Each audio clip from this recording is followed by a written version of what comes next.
Hello class ninth बच्चे, कैसे हैं आप सभी। एक बार फिर से आपके लिए एक बेहतरीन सवाल लेकर के आए नंबर सिस्टम का। इस मास्टर सीरीज को फॉलो करते रहिए और आपको एक से एक बेहतरीन सवाल हम करवाते रहेंगे।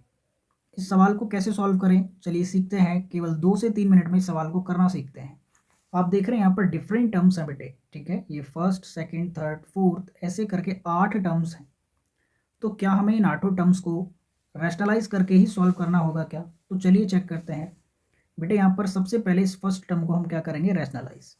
जैसे ये पहला टर्म है 1/(1+√2)। अगर मैं इसे रेस्टलाइज करके सॉल्व करता हूँ तो ऊपर क्या लिखूंगा, 1 - √2 और नीचे भी क्या मल्टीप्लाई करूंगा, 1 - √2। रेस्टलाइज आपको पता है कैसे करते हैं, जो भी यहाँ प्लस का साइन है, ठीक है, या माइनस का है, जो भी साइन है उसका उल्टा कर देते हैं बीच में। यहाँ प्लस था इसलिए मैंने बीच में माइनस लगा के ऊपर नीचे क्या कर दिया, मल्टीप्लाई। फर्दर मैं मल्टीप्लाई करने जा रहा हूँ। आप देखिए 1 को जब हम इससे मल्टीप्लाई करेंगे तो ये सेम नंबर आ जाएगा, 1 - √2। नीचे आप देखते हैं a+b और a-b क्या होता है, ए का स्क्वायर माइनस बी का स्क्वायर। पहले नंबर का स्क्वायर और दूसरे नंबर का स्क्वायर माइनस कर देंगे। ऊपर है 1 - √2। बेटे 1 का जो स्क्वायर होता है वो 1 होता है, स्क्वायर से रूट कटा तो आंसर क्या आया, 2। अब यहाँ पर 1 - 2 होगा तो क्या बचेगा, -2। 1 - √2 ऊपर बचा तो फाइनल आंसर क्या आ जाएगा, -1 - √2। क्लियर है क्या? ये माइनस साइन 1 की वजह से आया, तो ये आ गया हमारा आंसर। आगे जब आप सेकंड नंबर को भी इसी तरीके से रैशनलाइज करने जाएंगे तो आप देखेंगे 1/√2 + √3 है। जब इसे रैशनलाइज करेंगे तो √2 माइनस √3 से ऊपर नीचे मल्टीप्लाई करेंगे, साइन चेंज कर देंगे बीच का। एक पैटर्न ऑब्जर्व करना है अभी आपने, देखिए 1 को इससे मल्टीप्लाई करोगे तो ऊपर तो नंबर वही आ जाएगा सेम, √2 - √3। ठीक, नीचे क्या होगा, a² - b²। हाँ, a+b a-b को मल्टीप्लाई करते हैं तो a² - b² होता है बेटे। जब फर्दर सॉल्व करेंगे तो √2 - √3 तो एज इट इज़ रहेगा, लेकिन नीचे स्क्वायर से रूट कटा तो 2 बचा, स्क्वायर से रूट कटा तो 3 बचा, 2 में से 3 गया तो बचा -1, ऊपर क्या बचा, √2 - √3। तो फाइनल आंसर आया √2 - √3, लेकिन नीचे -1 से डिवाइड हो रहा है तो माइनस का साइन आ गया। ठीक है, आप ध्यान से देखिए कि इन सभी में नीचे से सिंगल एक का गैप है, 4 से 5 एक का गैप है, एक का गैप, एक का गैप, एक का गैप और एक का गैप।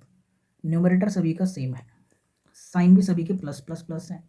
यानी जो मैंने इन दोनों में काम करा वही इन सभी में काम होने वाला है। क्या काम आपने ऑब्जर्व करा, क्या पैटर्न ऑब्जर्व करा? आप देख रहे हैं कि बेटे यहाँ पर नीचे 1 + √2 था, पर आंसर मेरा आया 1 - √2 और साथ में एक माइनस का साइन भी आया।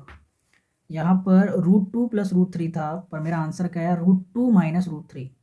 प्लस की बजाय ऊपर माइनस का साइन आ जाएगा और ये प्लस के साइन को भी हमें माइनस करते हुए जाना है। समझ आ गई बात? तो चलिए मैं सारी चीज़ों को रब करता हूँ और डायरेक्ट आंसर हम इसका करते हैं। चलिए, आपने एक पैटर्न ऑब्जर्व करा और आपने क्या देखा कि आंसर जो भी आ रहा है पहले और दूसरे टर्म का, वैसे ही कुछ अगले टर्म्स का आ रहा है। जैसे अभी हमने फर्स्ट टर्म का आंसर क्या देखा, -1 - √2। ठीक है बेटे, देन फर्दर माइनस का साइन लगाएंगे और हमारा आंसर क्या आया था, √2 - √3। ठीक है, साइन चेंज हो गया था, सभी में साइन चेंज करते हुए जाना है। माइनस आपका न्यूमरेटर में क्या आएगा, √3 - √4। ठीक है, फर्दर माइनस यहाँ पर आपने क्या लिखना है, √4 - √5। ठीक है, फिर आगे क्या करना है आपने, √5 - √6। यहाँ पर minus of √6 - √7, minus of -√7, sorry, minus of √7 - √8, minus of √8 - √9। ठीक है, चलिए फर्दर जब हम आगे मूव करेंगे तो आप क्या देखोगे यहाँ पर कि कई सारी चीज़ें यहाँ पर या कई सारे टर्म्स आपकी एलिमिनेट होंगी, यानी कैंसल आउट हो जाएंगी, खत्म हो जाएंगी। ठीक है, जैसे मैं ये माइनस का साइन अंदर करता हूँ तो -1 हो जाएगा ये, और माइनस क्या हो जाएगा, प्लस का √2। ऐसे ही आगे ये क्या हो जाएगा आपका, माइनस का √2। ठीक है, √2 से √2 कैंसल आउट हो रहा है, आप देख रहे हैं। आगे चलते हैं, देन माइनस माइनस क्या हो जाएगा, प्लस का √3। लेकिन आगे वाला जो √3 है वो क्या हो जाएगा, प्लस का √3। ऐसे ही माइनस आप देखेंगे कि आपका ये प्लस का √4 हो जाएगा, लेकिन आगे वाला जो √4 है ये क्या होगा, माइनस का √4। ठीक है, ये वाला जो आपका माइनस और माइनस है, √5 प्लस का हो जाएगा, लेकिन जो आगे है वो क्या हो जाएगा, माइनस का √5। √3 से √3 कैंसल आउट होगा, सॉरी यहाँ पर हमने कुछ गलती करी है। ये वाला तो प्लस का होगा लेकिन ये माइनस करेगा सेकंड वाला, तो ये कैंसल आउट। √4 से √4, √5 से √5। बेटे इसी तरीके से ये सारी टर्म्स कैंसिल आउट होते जाएंगी, √2 से √2, 3 से 3, 4 से 4, 5 से 5, 6 से 6, 7 से 7 और 8 से 8। क्लियर है? बचेगा क्या लास्ट में, माइनस एंड माइनस प्लस का √9। ठीक है, शुरुआत में बचा -1 और √9 की वैल्यू क्या होती है 3, तो यहाँ पर 3 में से 1 गया, तो फाइनल जो आंसर आया मेरा क्या आया 2। फाइनल आंसर क्या है मेरा 2। बोलो क्लियर है क्या? अगर नहीं क्लियर है तो वीडियो को बार बार देखिए, बहुत आसानी से क्लियर हो जाएगा आपको। ठीक है, तो आंसर इज 2।